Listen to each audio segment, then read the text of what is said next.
चलिए, good morning बच्चों। आज आप लोगों का है भारत में राष्ट्रगान जन गण मन पहली बार कब गाया गया था। ये है क्वेश्चन हिस्ट्री का, है ना। इतिहास का हमारा ऑब्जेक्टिव क्वेश्चन है हिस्ट्री का। अब ये है आपका वीडियो क्रमांक 2, ठीक है। इससे पहले वाला वीडियो हो चुका है। तो देखिएगा यहाँ पर पहला क्वेश्चन जो है, भारत में राष्ट्रगान जन गण मन, है ना, राष्ट्रगान के रूप में जन गण मन को गाया गया है। तो पहली बार कब गाया गया था और कहाँ गाया गया था। तो हमको पता है कि कलकत्ता में गाया गया था, है ना। अब कलकत्ता के लिए दो ठो है। क्या आपके पास है 27 दिसंबर 2011 और 27 दिसंबर 2012। कलकत्ता के लिए कहाँ है? ये कलकत्ता के लिए दो है, मतलब ये दिल्ली नहीं है और ये दिल्ली नहीं है। तो कलकत्ता में गाया गया था, तो ये दोनों में से एक होंगे। 27 दिसंबर 2012 है या 27 दिसंबर 2011। तो क्या होगा राइट आंसर? 27 दिसंबर 2011, हाँ 11 होगा, ठीक है। 27 दिसंबर 2011 इसका राइट आंसर होना चाहिए, लेकिन आपको दिखा देते हैं। तो ये है 27 मई 2011, मतलब आपका यहाँ पर मई लिखा हुआ है, थोड़ा सा इस पर है, यहाँ पर दिसंबर लिखा गया है, ठीक है। तो वहाँ पर 27 तारीख तो ठीक है, लेकिन यहाँ पर दिसंबर लिखा गया है। एक बार इसको देख लेंगे हम लोग गूगल से, है ना। तो इसमें जो है ना, आपको देखिएगा 1911 में गाया गया था का राष्ट्रीय घटना जो था वो देखिए, जन गण मन को 27 मई लिखा गया। एक बार मैं गूगल पे देखना पड़ेगा, इसको गूगल पे देखना पड़ेगा कि 27 मई 1911 को राष्ट्रीय कांग्रेस के कलकत्ता अधिवेशन में पहली बार गाया गया था। ये बोला है 27 मई, तो दिसंबर वहां ऑप्शन में है, तो थोड़ा देख लीजिएगा। इस अधिवेशन का अध्यक्ष पंडित बिशन नारायण धर थे। तो ये जो हुआ था ना 1911 में, जो कांग्रेस का अधिवेशन वो कहाँ हुआ था?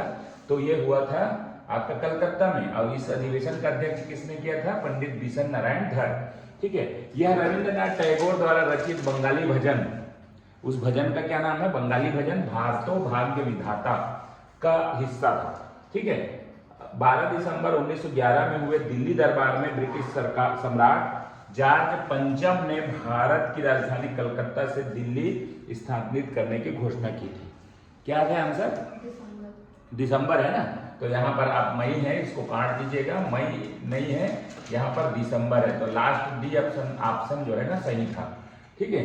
तो 27 दिसंबर 1911 को गाया गया था पहली बार, ठीक है। राजधानी स्थानांतरित करने का निर्णय भारत में ब्रिटिश शक्ति को मजबूत करने और बंगाल विभाजन के बाद उत्पन्न अशांति से दूर रहने के लिए एक रणनीतिक कदम था। तो देखिए, बंगाल विभाजन हुआ था तो वहां से अशांति फैल गया था, ना। तो वहां पर दो लीग बन गए थे, एक हिंदू और एक मुस्लिम। इस वजह से ना उसको दिल्ली ट्रांसफर करना अनिवार्य था। तो ये था हमारा क्वेश्चन नंबर 7। चलिए, नेक्स्ट क्वेश्चन है 8वां नंबर क्वेश्चन। पंडित जवाहरलाल नेहरू ने भारतीय राष्ट्रीय कांग्रेस के किस अधिवेशन में भाग लिया था? ठीक है, भारतीय राष्ट्रीय कांग्रेस का अधिवेशन हुआ, तो उसमें पहली बार जो है ना आपने पंडित जवाहरलाल नेहरू ने भाग लिया था। तो वो पहली बार कौन से अधिवेशन में भाग लिया था? 1910 इलाहाबाद अधिवेशन, 1911 कलकत्ता अधिवेशन। क्योंकि कलकत्ता में तो होगा नहीं, क्योंकि अभी अभी हमने देखा है कलकत्ता अधिवेशन में कौन थे, पीछे का कौन था? कलकत्ता अधिवेशन का पंडित बिशन नारायण धर थे, है ना। अभी आप देख रहे हैं तो ये यहाँ 1912 बांकीपुर अधिवेशन, 1913 कराची अधिवेशन। तो राइट आंसर क्या है? 1912 का बांकीपुर अधिवेशन। ये जो है इसमें पंडित जवाहरलाल नेहरू ने अध्यक्ष का रोल निभाया था, है ना। मतलब इसमें क्या किया था? भाग लिया था। 1912 की राष्ट्रीय घटना अगर हम बात करें तो क्या हुआ था 1912 में? देखिए, 1912 में राजधानी को स्थानांतरण के कारण, राजधानी स्थानांतरण हुआ ना कलकत्ता से लेकर दिल्ली गए, कारण लॉर्ड हार्डिंग पर दिल्ली षड्यंत्र, ठीक है, बम फेंकने का प्रयास किया गया, जिसमें रास बिहारी बोस मुख्य थे। यह घटना 1912 में हुआ है। और इसी क्वेश्चन का आंसर जो है पिछले वाला 1912 की भारतीय राष्ट्रीय कांग्रेस की बांकीपुर पटना में अधिवेशन हुआ था, जहां पर पंडित जवाहरलाल नेहरू पहली बार कांग्रेस अधिवेशन में भाग लिए थे। अध्यक्ष नहीं थे, भाग लिए थे, बोला है ना, ध्यान रखना। मैं वही थोड़ा देख रहा था कि अधिवेशन में क्या हुआ था, भाग लिए थे। तो ये है इसका 1912, ध्यान रखना, ठीक है। तो ये 1912 में दो घटना महत्वपूर्ण हो जाते हैं। नेक्स्ट है, गदर पार्टी की स्थापना कब व कहां पर हुआ था? गदर पार्टी, ठीक है। तो यहाँ पर आपका है 1912 के बाद, हम क्रम से चल रहे हैं, अगर हमको याद करना है ना तो 1912 के बाद 13 आएगा, तो ये आपका एक आंसर बनता है। सीधा सीधा। ठीक है, गदर पार्टी की स्थापना कब हुआ, कहां पर हुआ था, तो 1913 में सैन फ्रांसिस्को अमेरिका में, सैन फ्रांसिस्को अमेरिका में हुआ था। चलिए इसके बारे में देखते हैं, आपकी गदर पार्टी की मुख्य बात क्या क्या था। तो गदर पार्टी के बारे में ये था, ठीक, आपका गदर पार्टी स्थापना 15 जुलाई 1913, ध्यान रखिएगा, स्थान सैन फ्रांसिस्को कैलिफोर्निया अमेरिका। संस्थापक कौन थे, तो सोहन सिंह भकना। ठीक है, प्रमुख नेता लाला हरदयाल थे, करतार सिंह, ठीक है, सराभा। ठीक है, ये गदर पार्टी के लाला हरदयाल हमारे आते हैं। अगर ये नहीं दिया रहेगा, सोहन सिंह बहुत कम पूछा जाता है, तो गदर पार्टी संबंधित है लाला हरदयाल, याद रखना है ना, ये आपका आता ही है, ये बहुत कम दिया जाता है सोहन सिंह भकना को, लेकिन प्रमुख नेता जो था लाला हरदयाल, उससे संबंधित है गदर पार्टी। उद्देश्य क्या था, सशस्त्र क्रांति के माध्यम से भारत को ब्रिटिश साम्राज्य से मुक्ति दिलाना और स्वतंत्र गणराज्य की स्थापना करना, ये था मुख्य जो है उद्देश्य। तथ्य क्या था, 1913 में ही भारत की पहली फिल्म, अब देखो फैक्ट और है ना, ये 1913 की अन्य घटना है, ये 13 की अन्य घटना है, ये तथ्य फैक्ट लिखा गया है, अन्य घटना।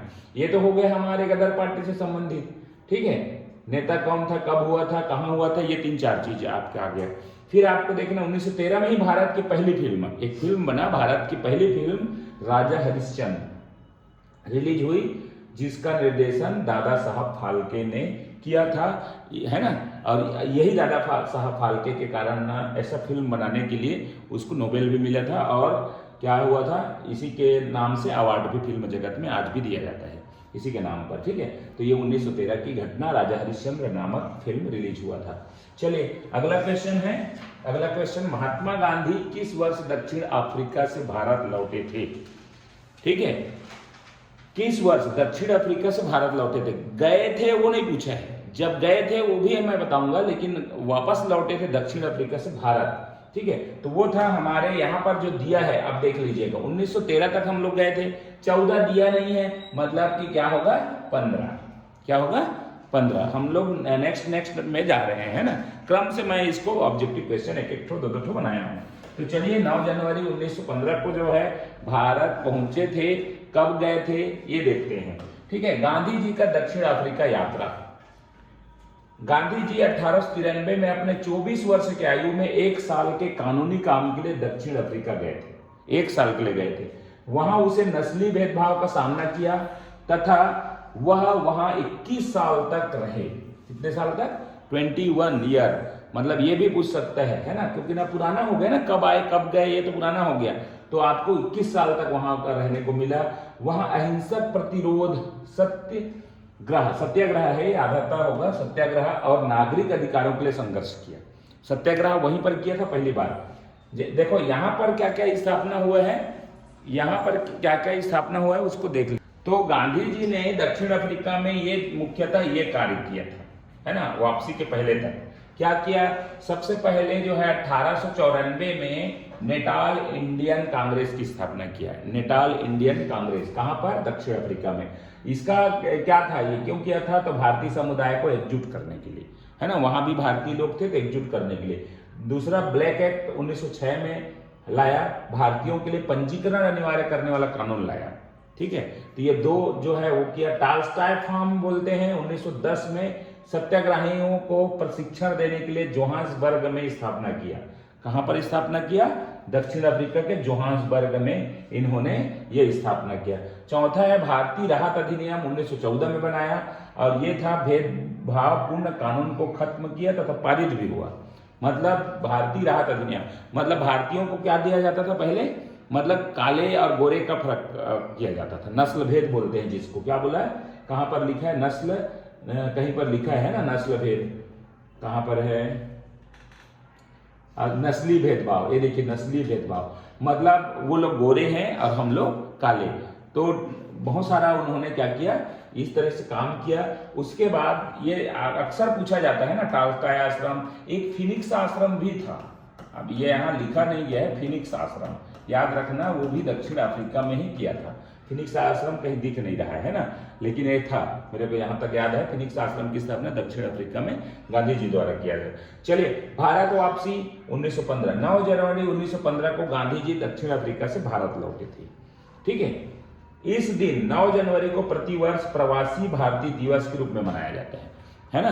जब लौटे थे उसी तिथि को याद रखने के लिए ये मनाया जाता है। जिस समय गांधी जी की उम्र, जब वापस हुए ना 9 जनवरी 1915, उस समय गांधी जी का उम्र 45 वर्ष 3 महीने और 7 दिन था। गए उस समय उम्र कितना था? 24 वर्ष।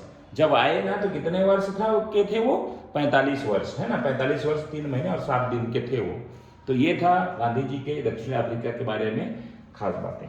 अगला देखते हैं अपन 11 नंबर क्वेश्चन, भारत में होम रूल आंदोलन का नेतृत्व किसके द्वारा किया गया था? भारत में होम रूल, ध्यान रखना है ना, होम रूल आंदोलन क्या है इसके बारे में हम लोग आगे देखेंगे। तो इसका होम रूल आंदोलन से संबंधित 2 व्यक्ति हैं, एक एनी बेसेंट है और दूसरा है बाल गंगाधर तिलक। तो इसका राइट आंसर जो होगा ए होगा, एनी बेसेंट, बाल गंगाधर तिलक। बाकी इन लोग होम रूल लोग आंदोलन से संबंधित नहीं थे। तो चलिए देखिए, यहाँ पर होम रूल लीग के बारे में स्पष्ट यहाँ पर लिखा गया है, वो देखिएगा क्या क्या है इसमें होम रूल लीग आंदोलन का। तो देखिए यहाँ पर है होम रूल लीग, स्थापना कब हुआ था? अप्रैल 1916 पुणे में, है ना। अप्रैल 1916 पुणे में, पुणे बेलगाम में बाल गंगाधर तिलक ने होम रूल लीग, और सितंबर 1916 में एनी बेसेंट ने मद्रास में Akhil Bharatiya home rule league की स्थापना की। तो ये दोनों बातें 2 पॉइंट बनाता है। एक जो है बाल गंगाधर तिलक ने पहले किया था अप्रैल में, 4-5 महीना बाद क्या किया? सितंबर में 1916 में एनी बेसेंट ने कहा किया है? मद्रास में Akhil Bharatiya home rule league की। तो 2 ठो आपको सवाल मिलेगा। होम रूल लीग अगर बोलेगा तो यहाँ पर आता है बाल गंगाधर तिलक, ठीक है। और आपका Akhil Bharatiya home rule league की अगर बात करें सितंबर 1916 एनी बेसेंट, इसलिए होम रूल लीग से संबंधित 2 व्यक्ति हैं, एनी बेसेंट और बाल गंगाधर तिलक।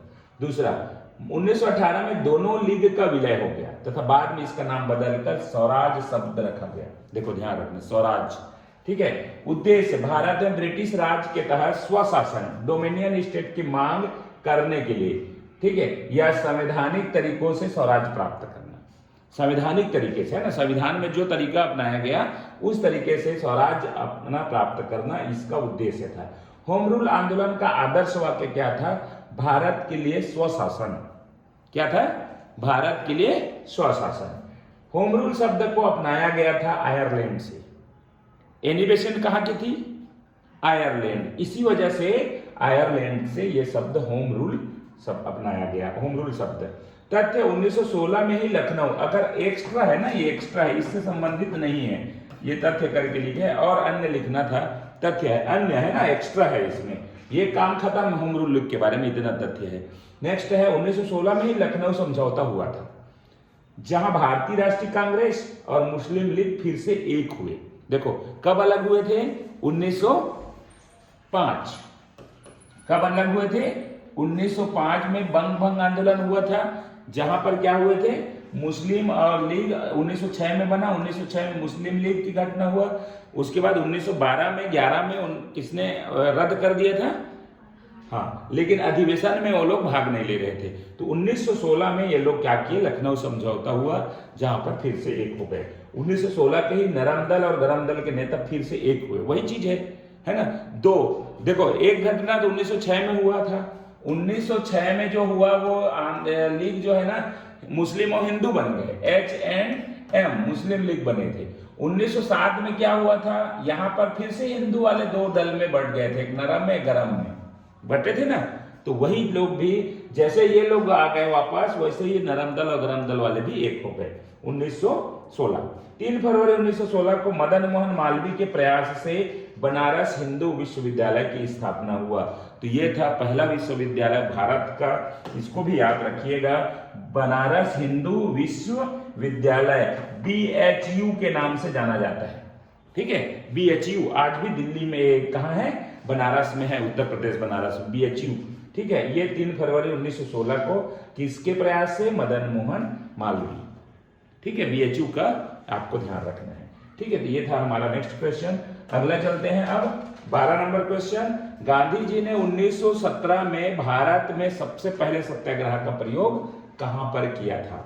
देखो भारत आ गया, महात्मा गांधी 1915 में। अब 1917 में गांधी जी ने पहला प्रयोग किया सत्याग्रह का। उसका मेन हथियार जो था क्या था? सत्याग्रह, सत्य और अहिंसा। क्या था? सत्य और अहिंसा इसके मेन हथियार थे, सत्य और अहिंसा।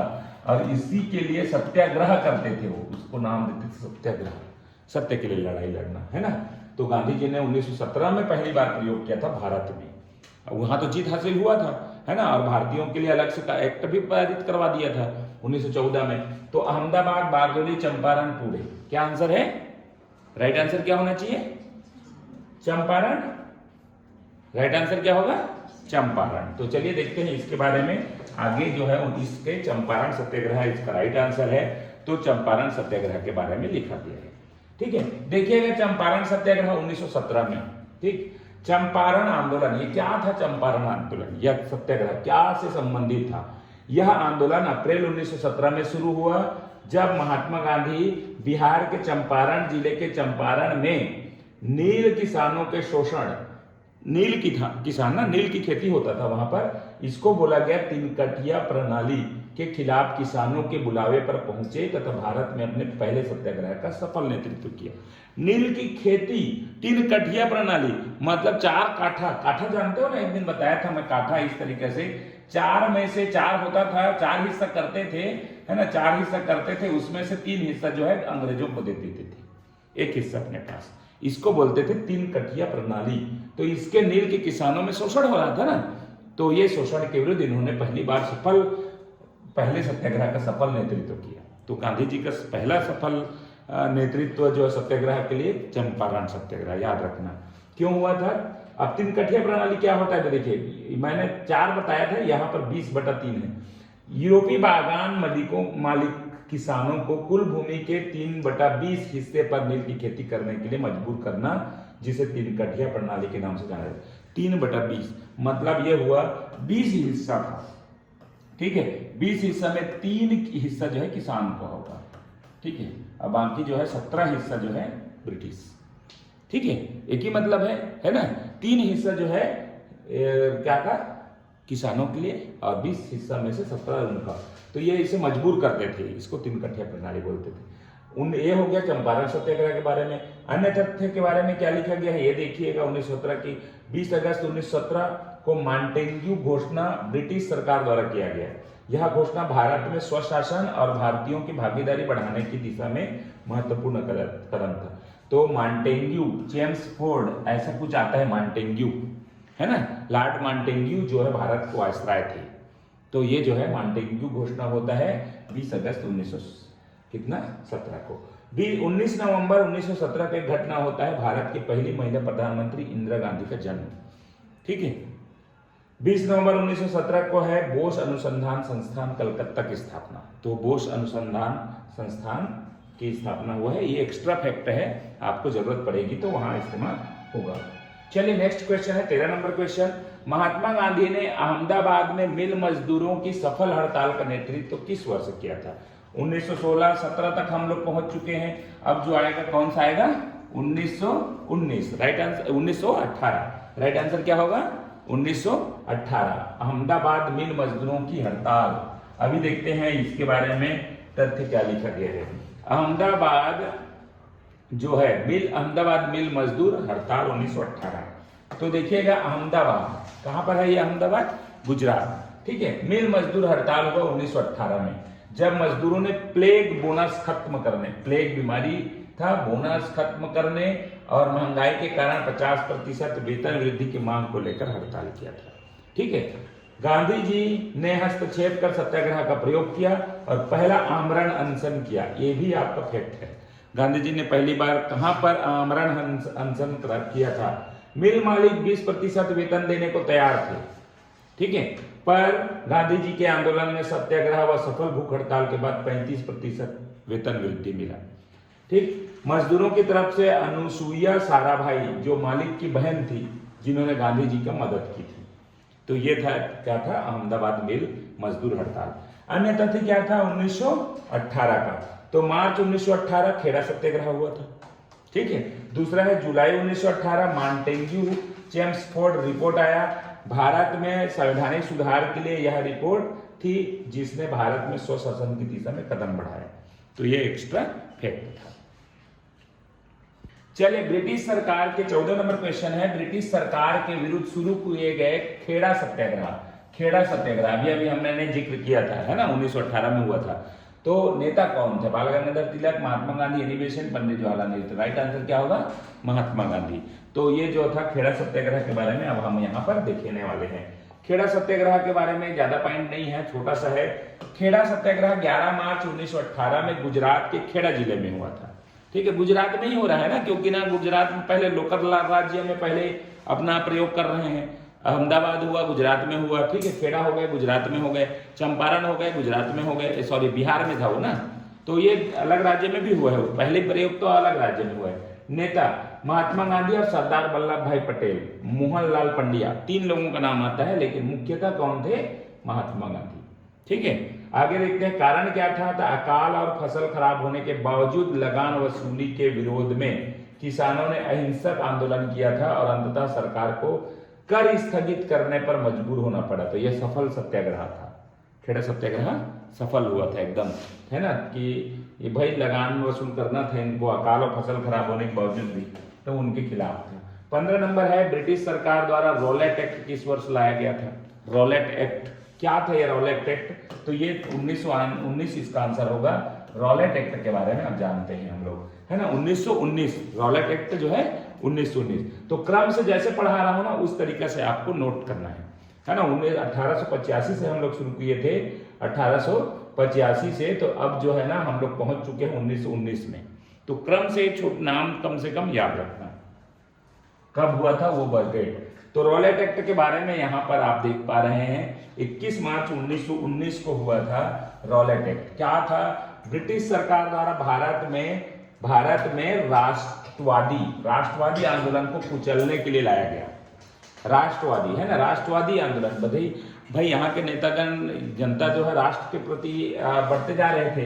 दमनकारी कानून था जिसने सरकार को बिना किसी मुकदमे के किसी भी व्यक्ति को गिरफ्तार करने और 2 साल तक जेल में रखने का अधिकार दिया। देखिए, ब्रिटिश लोग ऐसे कानून लाए थे, अगर जो सामने वाला के साथ अगर नहीं जम रहा है ना, कोई नेता है जो बीच में आ रहे हैं, तो उसको क्या करेगा, बिना कोई नोटिस दिए, कुछ भी बिना कोई मुकदमे के उसको अंदर कर दिया जाएगा, 2 साल तक की सजा भी दे सकते हैं।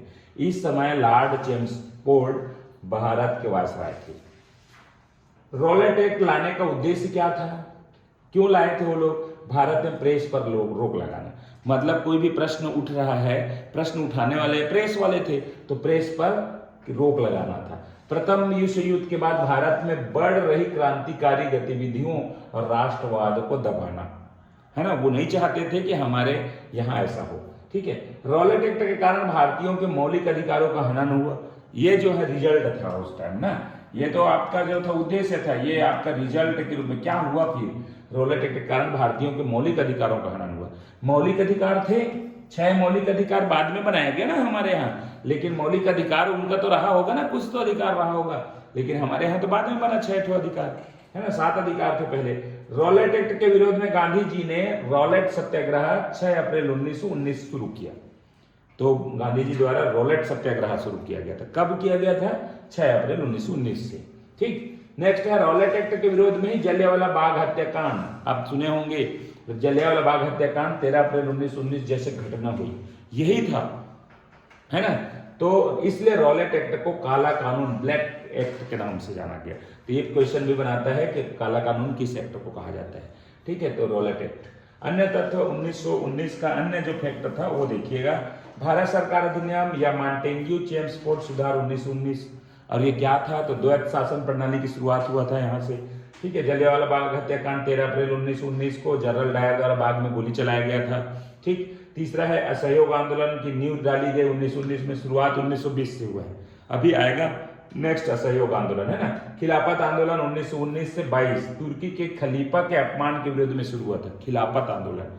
तो ये अन्य घटना और थे, एक एक छोटा सा पूछा जा सकता है। खिलाफत आंदोलन कब का है? तो 1919 से 22 में चला है। तो ये था हमारा 15 नंबर क्वेश्चन। 16 नंबर क्वेश्चन से अगला वीडियो आएगा।